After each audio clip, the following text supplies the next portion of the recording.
back roads, got a whole county full of them goats.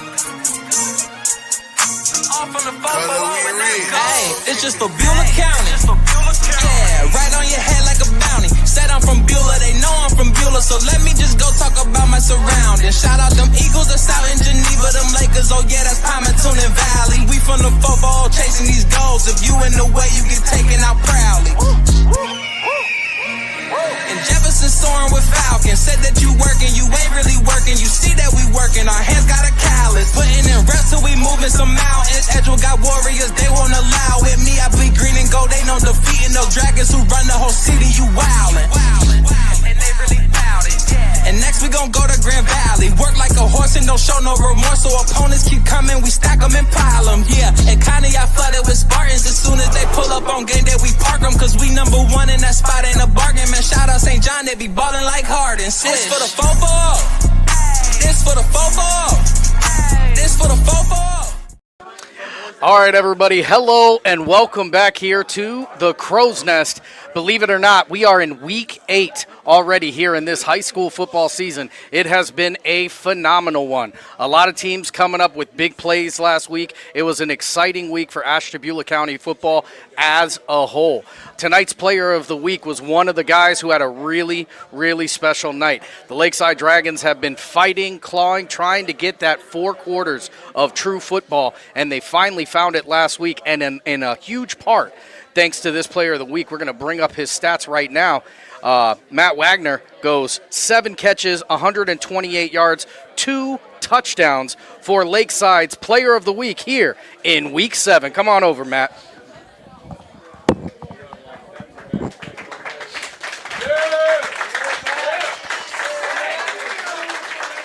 A rousing applause for Matt Wagner out here.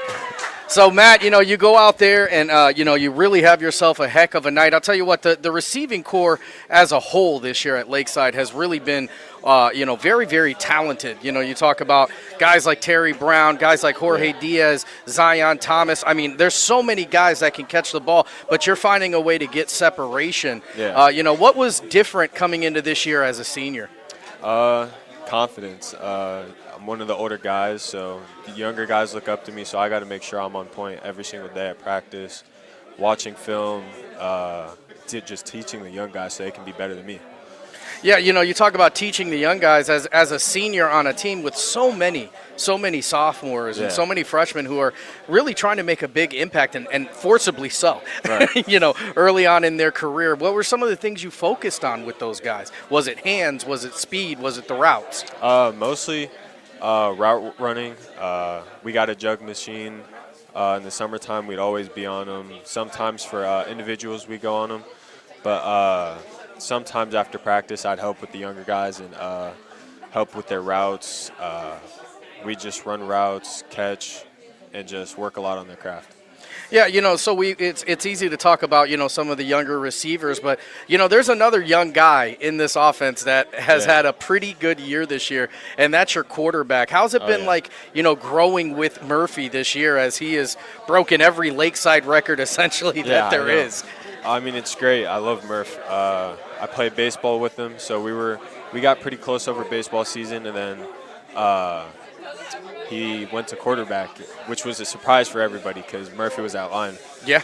So after a while, we gained our chemistry together. Every time I see him, it's always what's up. And I don't know. I feel like our chemistry is just always on point. I'll give Murphy a look, and he knows what's up. Yeah. This week in particular, the wide receiving core has been great all year. But missing a pretty big piece in Terry Brown this week, you had to step up into that role. What was going through your head when you knew that, wide receiver one abilities were going to have to go to you? Yeah. I mean, I was ready for it. They lit just a match was lit under the whole entire team. That's what I had heard. Yeah. So, I mean, we came out. The whole entire day, my adrenaline was just through the roof. I couldn't wait to get on the field and play. But I mean, it's a big loss, but I think I could feel his shoes pretty well. Yeah, I mean, you certainly did a great job of that on Friday. Thank you. Your route running, I think, is probably your best attribute. And I think everybody assumes when you're talking about a route running wide receiver that there's not speed there, but you've got a little speed to back it as well. Yeah. A multi-sport athlete. What are some of the other sports you play? Baseball. Baseball. So, Yep. I knew that because I've interviewed you a couple times, and you've stolen a few bases in your day. Yeah. Covered some big time distance in that outfield. But what has helped you? How do you think all that time in baseball has kind of helped you with football? Concentration, honestly.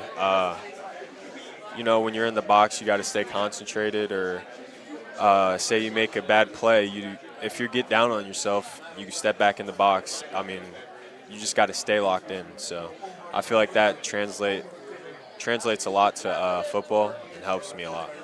So you're part of a pretty athletic family. Yeah. For anybody from Ashtabula, when they hear Wagner, everybody immediately goes to Mark Wagner, Yeah. the baseball player. How are you guys related? He's my uncle. So he's your uncle, and for those of you outside of Ashtabula that don't know about him, he's drafted by the Detroit Tigers. Is that where your love for baseball really started? Yeah, I'd say so. My mom would just always tell me stories about him, how she'd go watch him play baseball. And I feel like ever since I was younger, I just wanted to be like that or go off and do something great like him. But well, I'll tell you what, you've certainly reached that. Yeah.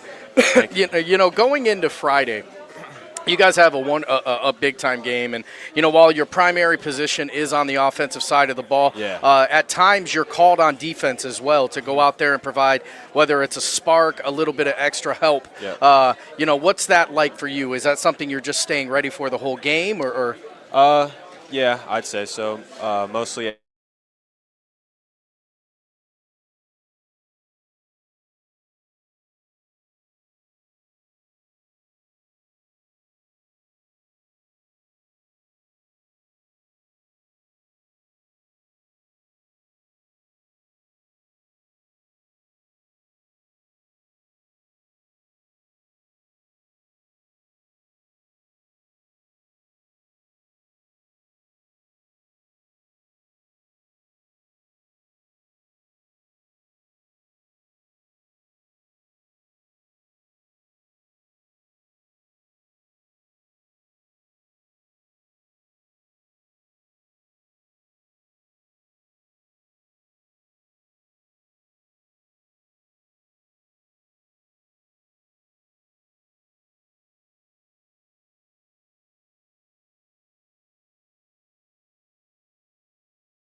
All right, everybody, we're back.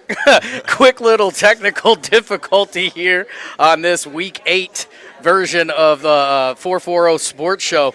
But, as we were talking a little bit before it blacked out, you know what I mean, talking about playing defense and stepping in, how much of that comes with just being a senior? I mean, we do got a lot of young guys on both sides of the ball, so we got most guys that play both sides of the ball. So I have no problem at all going in and giving them a breather so they can get back on offense or whatever. So you've gotten a lot of young guys, but you're a senior, but you've got a great coaching staff that surround you. Talk a little bit about Coach Terry and how that's worked out for you this year with a guy who traditionally likes to throw the ball. So he's a friend of the wide receiver. Yeah.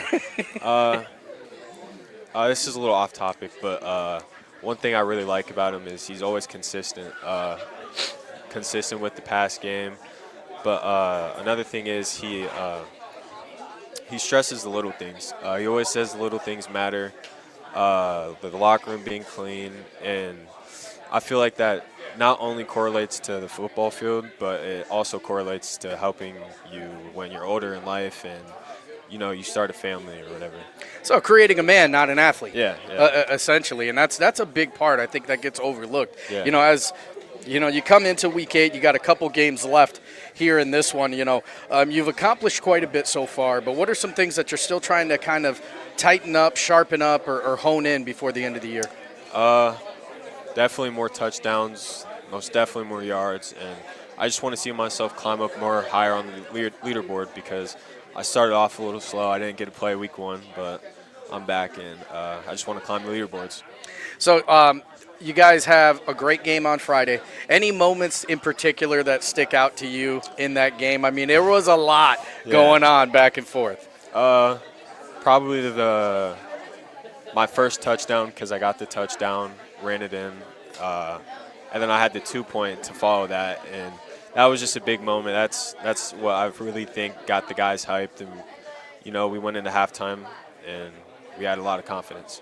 Yeah, I'll tell you what, it was 100% a momentum swing. Yeah. As I got the honor and the privilege to broadcast that game, you could feel it going back. But, no quit in Jefferson at all in that game. You're talking about a game that, they get the ball back with the final 10 seconds. Yeah. And, think crazier things have happened. But you guys have a big matchup, not just rivalry-wise, not just county football-wise, but against a very, very good Geneva Eagles team this week. Yeah.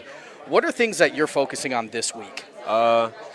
Mainly just perfecting my craft, making sure my route running's on top, watching film, and just analyzing my guy, see what he does on this play or this, and just getting ready for Friday. Now, listen, I didn't prep you on this one, all right? So this is going to be off the cuff. But, if there's a young guy out there who wants to play football for the Dragons, whether he's a receiver or whatever, what's some words of advice you would give him on how to be successful? Don't get down on yourself because when you get down on yourself, you tend to mess up or you might even quit football. But it's a good thing. You form brothers out of it. I mean, everywhere if I'm in school, I'm with my guys, But you build friendships out of it, and it goes a long way with you through your life.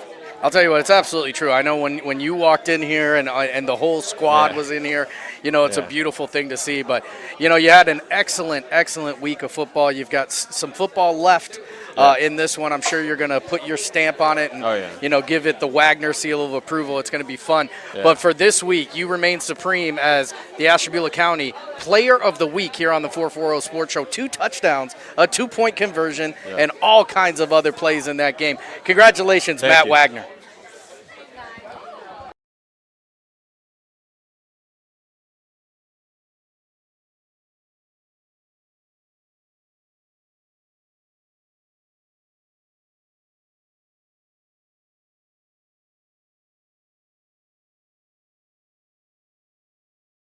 As Comco celebrated 70 years in 2022, we have much to be thankful for. We are proud of the Comco culture as we serve our customers with Comco Care with our premier customer service, quality parts, and on-time delivery.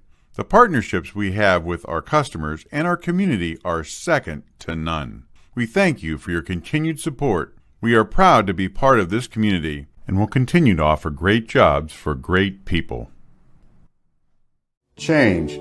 This one word can make you break out in a cold sweat. But with change comes wisdom, experience, and understanding. At Myers Family Insurance, we can help make changes in Medicare, insurance, and retirement a positive experience for you and your family. We've gone through changes, like our new office and new faces to help our family of clients too. For all your Medicare needs, call Myers Family Insurance. Check us out online at myersfamilyins.com or find us on Facebook.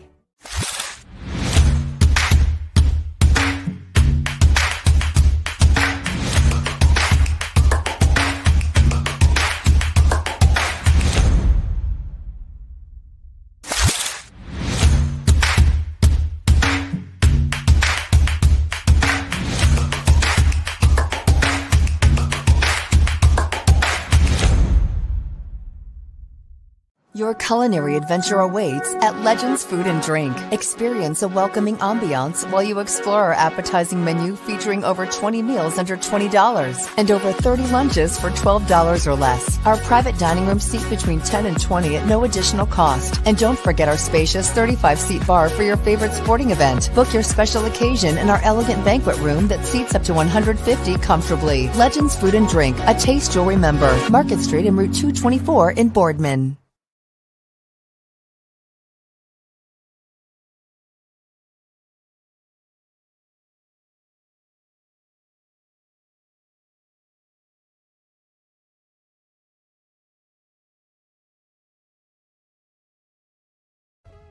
Hi, this is Zell Bush. Hi, this is Tom Clint. Hi, this is Steve Rossetto. Hi, this is Ryan Miller. Hi, this is Rich Sakui from WRS Wealth Advisors. With our combined 80 years of experience, WRS Wealth Advisors are the area's premier wealth and retirement specialists. Call 330-965-0370 to learn more about our individual and corporate financial planning services. Or visit WRSwealth.com. Go Raiders. Go Dogs. Go Cats. Go Dogs. Go Tigers.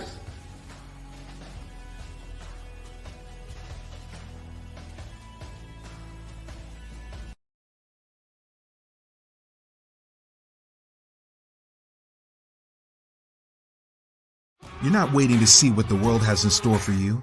It's more about what you have in store for the world. All you need is the opportunity. All you need are the resources of a large university and the advantages of a personalized academic setting where you can experience new worlds in the arts and sciences, business, and education and make them your own. We are where you shape your future.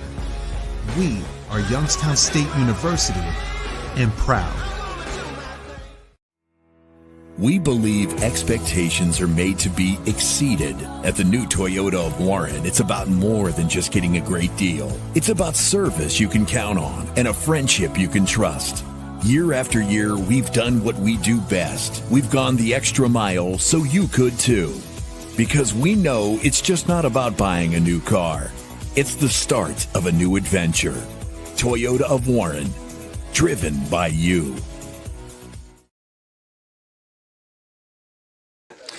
All right, everybody, welcome back here. A little bit of technical difficulties during that interview, but we went right back to it. Great job for Matt Wagner for being able to shake that off. But, that's what you come to expect out of these athletes. You run into stuff during the game, you have to shake off, too. That's part of being an athlete and growing, and that's why sports is so important. It's not just teaching you how to score touchdowns. It's teaching you how to work and get past some things that aren't going to come very, very easy. Excellent job by him this week. It really was. Lakeside had a very late change in their offense last week and found a way to make it happen, at home on homecoming night. And, I think a lot of people think to themselves how easy it is to win a homecoming night football game. But I've talked to a lot of coaches who would say quite the opposite. They hate homecoming night, they hate senior night because it takes their mind off of the game. And the Lakeside Dragons did a phenomenal job of, zoning in, locking in to get their first win of the season. Coming much, much later than they would want, I'm sure. But, every week that you don't get that win, the pressure begins to build. And, pressure bursts pipes and creates diamonds. But, last week there was no leaking pipes over at Lakeside. It was all about the diamonds for the Dragons. Let's talk a little bit about some of the games that happened last week. And we'll bring those up right now. So Lakeside moves to 1-6 after a 28-25 victory over the visiting Jefferson Falcons. This game had a little bit of everything. Some rushing touchdowns, some passing touchdowns, defensive stop. This is, of all the games this year, this is probably the one that the Lakeside defense is going to hang their hat on. They've had weeks where they've struggled and had trouble keeping people out of the end zone. They go against one of the better running games in the county, one of the men amongst boys in Matt Webster. And while he still got his during that game, they did a much better job than they have in weeks past of controlling that portion of the game. And then over on the offensive side of the ball, it was all J.J. Murphy, Jorge Diaz, Zion Thomas, and, of course, Matt Wagner making the night whole.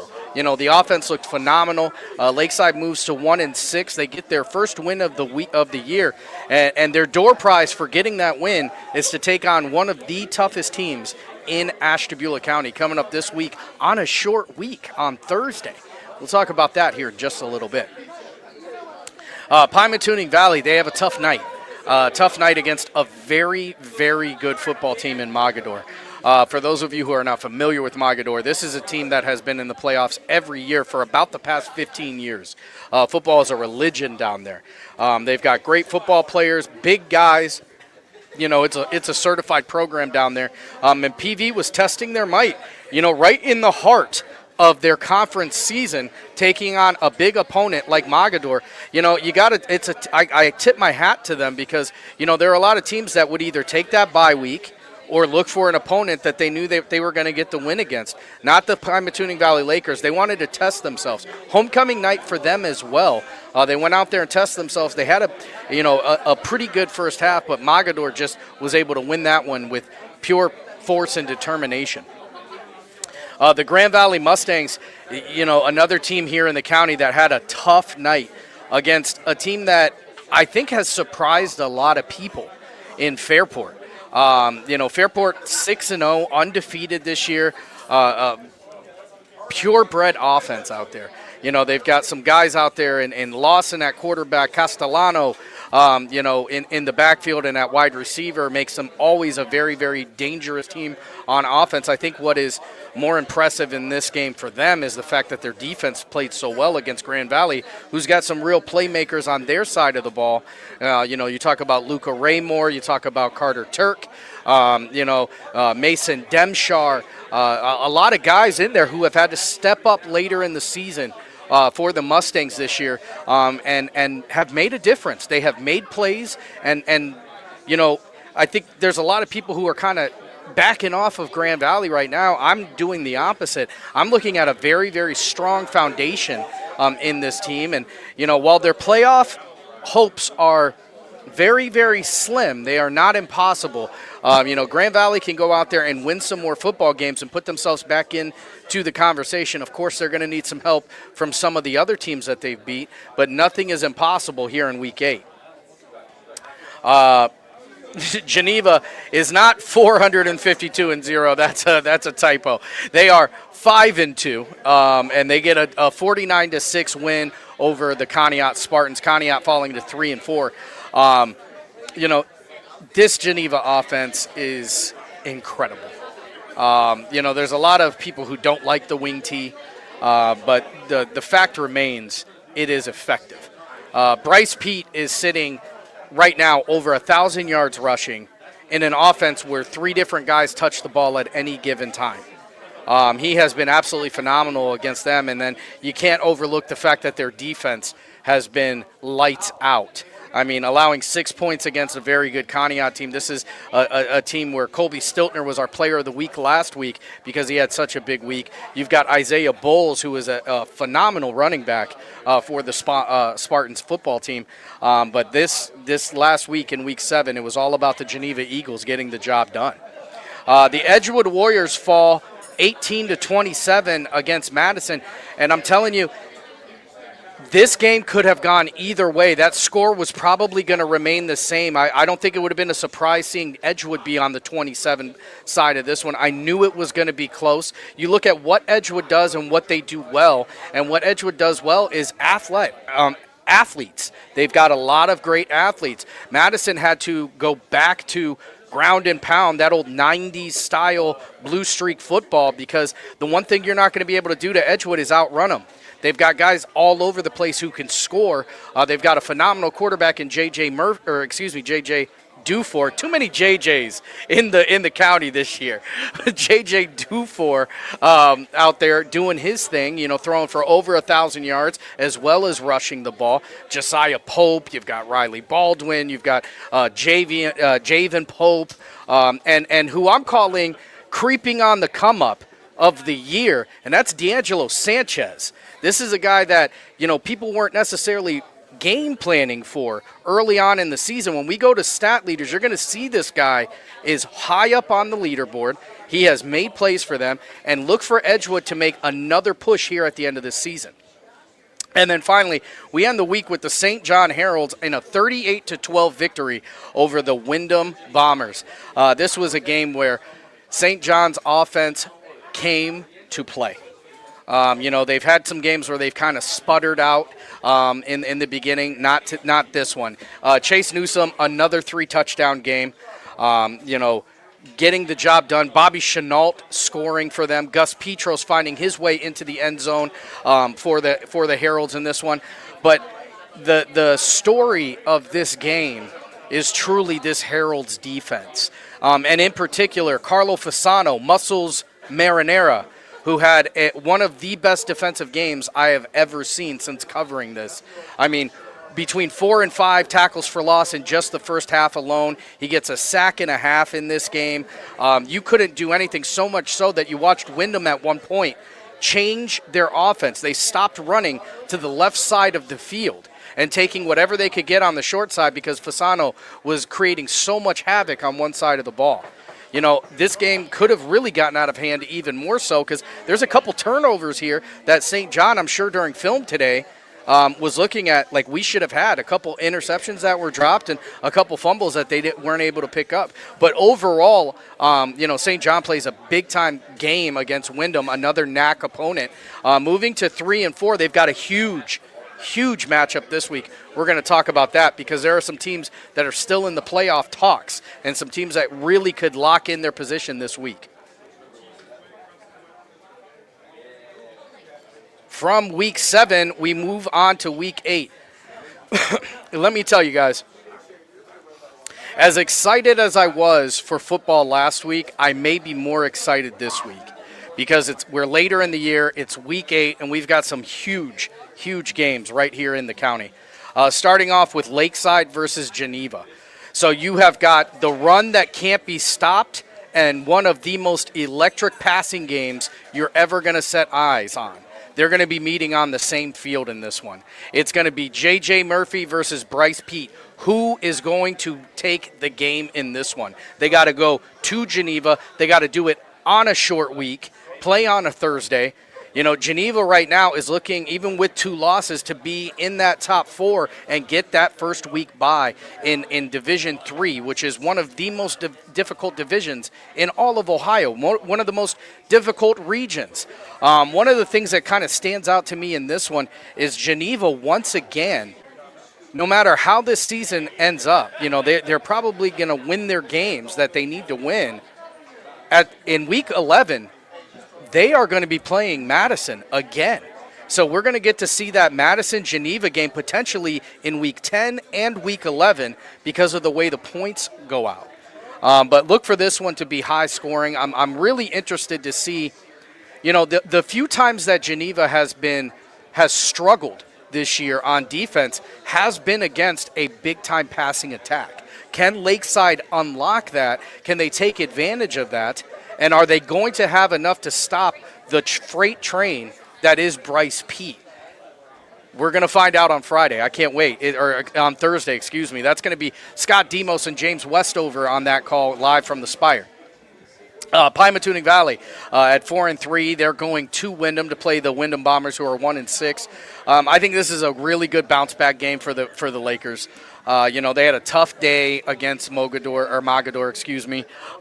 in week 7. But this is one where they can kind of dust themselves off, get back to Laker football, prep themselves getting ready for the playoffs once again. Grand Valley and Cardinal, this is another one. I think Grand Valley gets to recover in this one. Cardinals struggled this year. This is a game where Grand Valley, no matter what iteration you're talking about, Grand Valley can win this game and should, in fact, win this game. Going into this one. Look for guys like Luca Raymore to have their big night coming up this week as Grand Valley takes on the Cardinal Huskies. And this is one of the games that has me really, really excited this week. Conneaut versus Edgewood. This is Ashtabula County's oldest remaining rivalry. The records don't matter. Every time these two teams meet, it is an absolute slobber knocker. It doesn't matter who's in the playoffs, who's out of the playoffs, whatever. These two teams meet, it is going to be a ball game. So you're going to have Stiltner and Bowles taking on, Dufour and Pope. Can this Edgewood offensive line control the line of scrimmage enough to let Dufour control the game? Can Isaiah Bowles have himself his coming out game this one? This is the one where he can make a stamp. Now, keep in mind, playoff implications on this game in particular. Both of these teams are knocking on the playoff doors. If you get this win, whoever gets this win is in a much better position to finish off the year and potentially play in Week 11. You're not going to want to miss it. It's going to be right here on YSN Live. Jefferson and Madison, this is a tough matchup for the Jefferson Falcons. I mean, there's no ifs, ands, or buts about it. Madison is talented. They are big. They are strong. But there is no quit in the Jefferson Falcons. Mason Khalil had a wonderful game last week. He showed that he can do it on the ground. He showed that he can throw the ball. You've got Matt Webster, who is a wrecking ball through there. The question is, are they going to be able to stand up to this Madison rushing attack, which they have kind of, relied back on? I don't think you're going to have trouble with the Jefferson on the defensive side when it comes to the passing. I think they'll be just fine. But can they control up front? Madison is big. So Jefferson's going to have to dig deep if they want to find this one. And you want to talk about a win that can kind of change the narrative on your season. That's where it happens, right here against the Madison Blue Streaks, who are looking to take a CVC title. And then St. John and Matthews. This game right here, Friday night game, homecoming for the St. John Heralds. St. John has not won a homecoming game in a very, very long time. They are looking to break that streak. With the wins over Windham and the wins over Grand Valley, St. John in the playoff talk, and more than in the talk, they sit at that number 12 spot. This is a game that they have to win if they want to play in Week 11.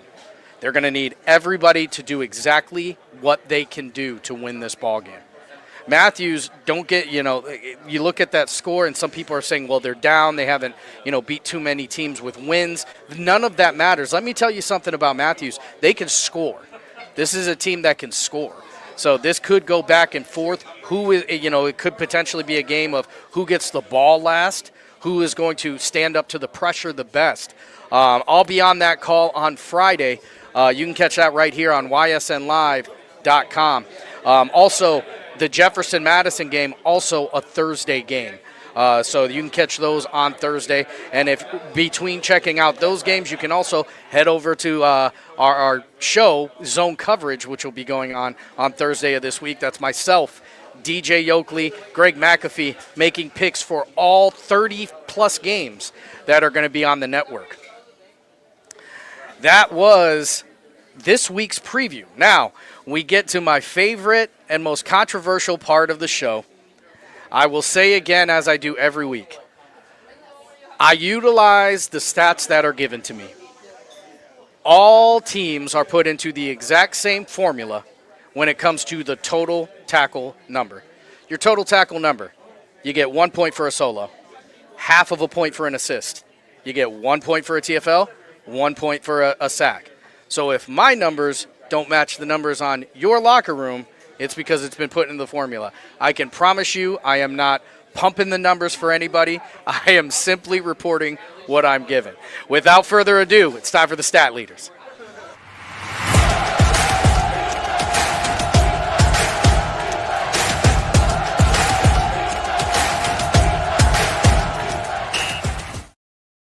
All right, everybody, we will start it as we always do, and that is with the passers. And leading the pack for the third consecutive week is Lakeside's J.J. Murphy, 1,709 yards, 19 touchdowns, 9 interceptions for him. That 1,700 yards is enough to make him comfortably the single-season record holder at Lakeside. He continues to build on that every single week. I'll tell you what, we are at the point with him, depending on how these next couple weeks go, could we be talking about an all-time record again? He's only about 500 yards off, and we still have 3 weeks of play, so not completely out of the realm of possibility for him to become the #1 stunner here in Ashtabula County. Right behind him from one JJ, we go to another, and that's JJ Murphy with 75 yards. He's got 14 touchdowns. He's got 4 interceptions.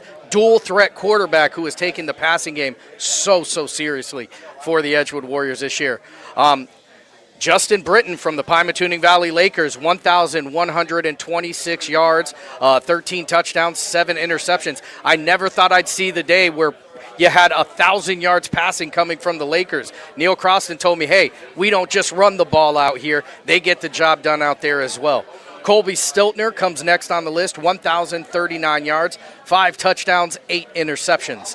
Right behind Colby is going to be Jefferson's Mason Khalil. He's got 690 yards, 5 touchdowns, 2 interceptions. Grand Valley's Nate Stewart next on the list. Grand Valley's Nate Stewart, 558 yards, 6 touchdowns, 5 interceptions. Then comes St. John's Anthony Benedict. Benedict with 289 yards, 3 touchdowns, and 7 interceptions. Carter Turk, who has taken over as the Grand Valley quarterback, is 283 yards. He's got 3 touchdowns, 5 interceptions. And Caden Proy, 8 for 17, 73 yards, 1 touchdown, no interceptions. But when you rush the ball like the Geneva Eagles do, you don't need to throw it. And that is proof in the pudding right there. So from the passers, we move on to the rushing leaders. And this is going to further the point I just made. Leading all rushers in the county is Bryce Pete, 1,171 yards for this young man, 14 touchdowns, just 112 carries. Right behind him is going to be Matt Webster with 961 yards. He's got 14 touchdowns. Isaiah Bowles from Conneaut, 96 carries. He's got 808 yards, 7 touchdowns. Kason Bailey over at Pymatuning Valley, they haven't given up on the run completely as he's got 808 yards, 7 touchdowns. Caden Proy, the quarterback for this Geneva Eagles team, he's got 76 carries, 626 yards, 13 touchdowns. Chase Newsom from the St. John Heralds, 93 carries, 612 yards, 10 touchdowns. He's really having himself a heck of a year. Another Eagle, that's 3 Geneva Eagles on your rushing leader list. Ricky DePetta, 42 carries, 424 yards. He's got 6 touchdowns. J. Anthony Williams from Grand Valley, 34 carries. He's got 418 yards and 4 touchdowns. Javen Pope comes next from Edgewood, 75 carries. He's got 398 yards and 5 touchdowns.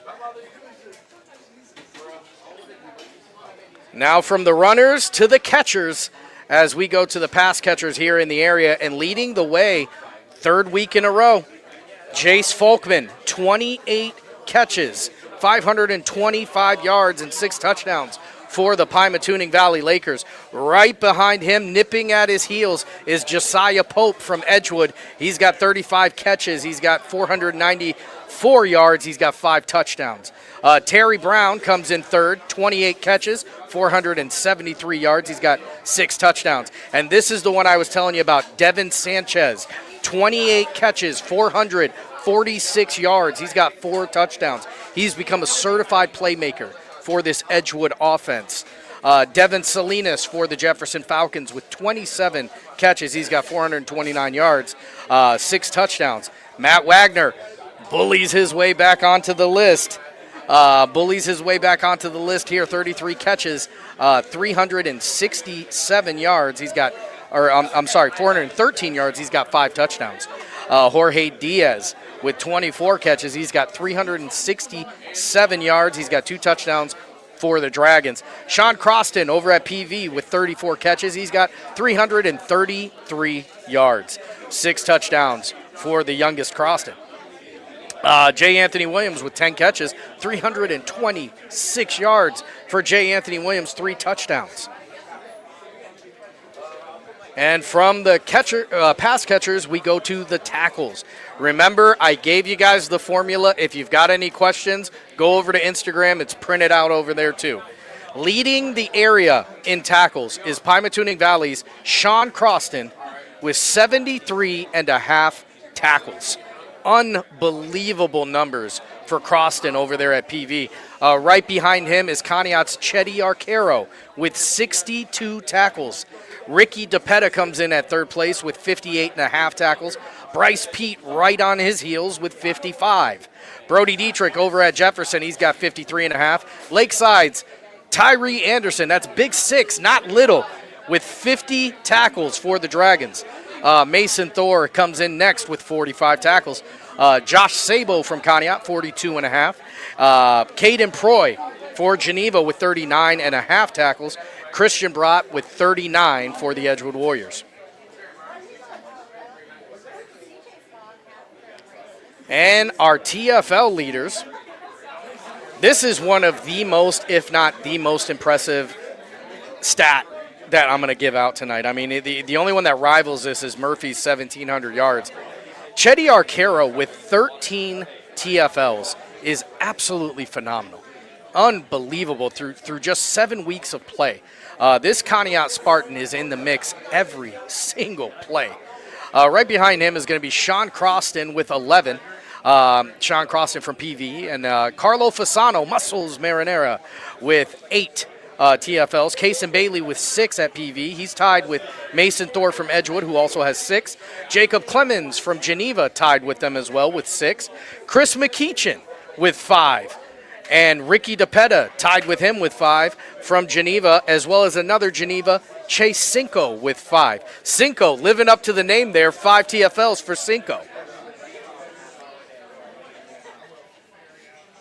And our sack leaders, this is, I'll tell you what, I've gotten to watch each and every one of these 7.5 sacks for Carlo Fasano. Muscles Marinara has had himself a defensive year for this St. John team, going out there dominating last week and leading the pack again in sacks this week with 7.5. Right behind him is going to be Mason Thor with 4. Luca Raymore is tied with Thor. He's got 4 as well. Jacob Clemens from Geneva, he's got 3. And Chase Cinco making his way on the list again right here with 3 sacks as well. And then our final stat of the night, it is the interception leaders here in the county. Still leading the pack is J. Anthony Williams with 4 interceptions. Right on his heels is Jace Folkman over at Pymatuning Valley with 3. Gus Petros has 2 picks on the year, both of which have been taken back to the house for a pick 6. Carter Beck over at St. John, he's got 2. Riley Baldwin, the Slim Reaper, has taken 2 out of the air. Devin Salinas, 2 out of the air. Nick Vendetti from Conneaut, he's got 2. And Ricky DePetta, when he's not getting TFLs, he's taking the ball away in the air, 2 interceptions. Those are your stat leaders coming in to week 8. I'll tell you what, guys, it is an action-packed week here in Ashtabula County when it comes to football, and you don't want to miss a single minute of it. You don't have to, because it's right here on your home for high school sports, ysnlive.com. We still got a little bit left here in the regular season. I cannot wait to see how these storylines play out. We still have some huge games on the horizon. It's going to be a fun season. I want to thank each and every one of you guys for tuning in each and every week. Let's go through some of these comments. I didn't realize I had so much. Geneva versus Lakeside, baby. That's Chris Bernardsky, who got to play for both. Heidi Nelling says, congratulations, Matt. Great job, Isaiah from Rachel Hall. Carlo from Heidi, and Gus and Carter from Heidi as well. Yeah, another thing I want to do real quick is thank the Detour family for hosting us each and every week right here in this beautiful, beautiful restaurant. Make sure you guys come down here. The stromboli is phenomenal. The loaded baked potato soup, those are the specials on the night. They're easily some of the best food you're ever going to get your hands on. The service is amazing. The environment is amazing. You know, you can't get better food than right here at the Crow's Nest. If you don't know where it's at, just take Route 11. If you've gone to the lake, you've gone too far. We're right at the end here at 11. And another special thank you out to Dan Sposito and Sposito Insurance for sponsoring this show and bringing it to you live on location each and every single week. It has been a great season, and I can't wait to see where we're going from here. We've got so much left in store. Make sure you guys tune in here. Check out the Facebook page, the Instagram. Go over to ysnlive.com. If you want your stories, your scores, that is your one-stop shop. Thanks for tuning in with me this week. My name is Sam Torres, and now and forever, this is for the 440. This for the fofo. This for the fofo. For the city and the back roads, got a whole county full of them goats. All from the fofo. Hey, it's just for Beulah County. Yeah, right on your head like a bounty. Said I'm from Beulah, they know I'm from Beulah, so let me just go talk about my surroundings. Shout out them Eagles that's out in Geneva, them Lakers, oh yeah, that's Palmerton and Valley. We from the fofo chasing these goals. If you in the way, you get taken out proudly. And Jefferson soaring with Falcon. Said that you working, you ain't really working. You see that we working, our hands got a callus. Putting in reps till we moving some mountains. Edgewell got warriors, they won't allow it. Me, I bleed green and gold, they know defeating no dragons who run the whole city. You wildin', and they really bout it. And next we gon' go to Grand Valley. Work like a horse and don't show no remorse. So opponents keep coming, we stack them and pile them. Yeah, and Connie I flooded with Spartans. As soon as they pull up on game day, we park them. Cause we number one in that spot, ain't a bargain. Man, shout out St. John, they be ballin' like Harden. This for the fofo. This for the fofo. This for the fofo.